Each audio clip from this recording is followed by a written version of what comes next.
दोस्तों नमस्कार, स्वागत है आपका हमारी आज की पोस्ट में। बहुत समय से भारत के हाइपरसोनिक मिसाइल प्रोग्राम को लेकर कोई अपडेट नहीं आ रही थी, जिससे सभी के मन में अलग अलग विचार आ रहे थे कि क्या हमने इस प्रोग्राम को ठंडे बस्ते में डाल दिया या हमें इसमें सफलता नहीं मिल रही। तो ऐसा बिल्कुल नहीं है। दरअसल बात यह है कि जो ये हाइपरसोनिक टेक्नोलॉजी है वो आज तक के सभी हथियार जो किसी भी देश के पास ही क्यों न हो उनमें सबसे ज्यादा लेटेस्ट और अनमोल है। इसीलिए भारत इससे जुड़ी ज्यादातर जानकारी बाहर नहीं आने देता, उसे पूरी तरह से छिपा कर रखा जाता है। जो भी काम हम इससे रिलेटेड करते हैं वह पर्दे के पीछे किया जाता है। इससे जुड़ी कोई भी जानकारी हमें तभी मिल पाती है जब सरकार या डीआरडीओ इसकी ऑफिशियल रूप से जानकारी साझा करता है। इसके अलावा कोई अफवाह भी निकलकर वायरल नहीं होती। लेकिन अब इससे जुड़ी बड़ी खबर आ चुकी है। दरअसल न्यूज आई है कि भारत की एडवांस सिस्टम लेबोरेटरी जो हैदराबाद बेस है, उन्होंने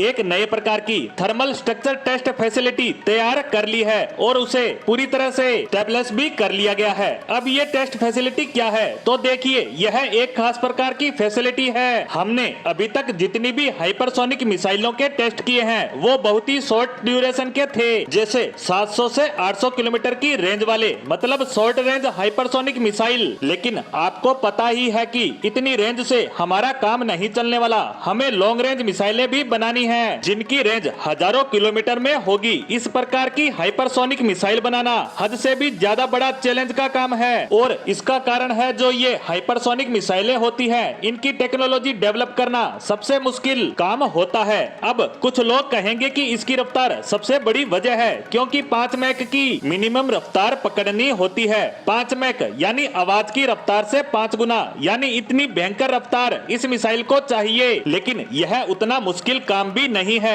यह तो डीआरडीओ क्या, दुनिया का कोई भी देश इसे आसानी से हासिल कर सकता है। दरअसल इस पूरी प्रक्रिया में सबसे मुश्किल काम है इसकी स्ट्रक्चरल इंटीग्रिटी, मतलब उस रफ्तार पर जाकर मिसाइल की पूरी बॉडी इंटीग्रेट होनी चाहिए, क्योंकि इस रफ्तार में आसमान से गिराई गई कोई भी वस्तु वातावरण में ही पिघल जाएगी। हवा की घर्षण से इतनी भयानक गर्मी उत्पन्न होती है कि उसका तापमान 2000 डिग्री सेल्सियस तक चला जाता है। अब आप खुद ही सोचिए, जब गर्मियों में तापमान बढ़ता है तो हमारा गर्मी से बुरा हाल हो जाता है, जबकि तब तापमान 40 से 45 डिग्री तक ही होता है। तो 2000 डिग्री सेल्सियस पर मिसाइल का क्या हाल होगा। मिसाइल पूरी तरह से पिघल जाएगी। इसीलिए डीआरडीओ हैदराबाद में थर्मल स्ट्रक्चरल टेस्ट फैसिलिटी बना रही है, जिसमें मिसाइल बनाने के बाद टेस्ट किया जाएगा। इस फैसिलिटी का टेम्परेचर 2000 डिग्री तक पहुंचाने के बाद हवा भी उसी रफ्तार में चलाकर इस मिसाइल का टेस्ट किया जाएगा कि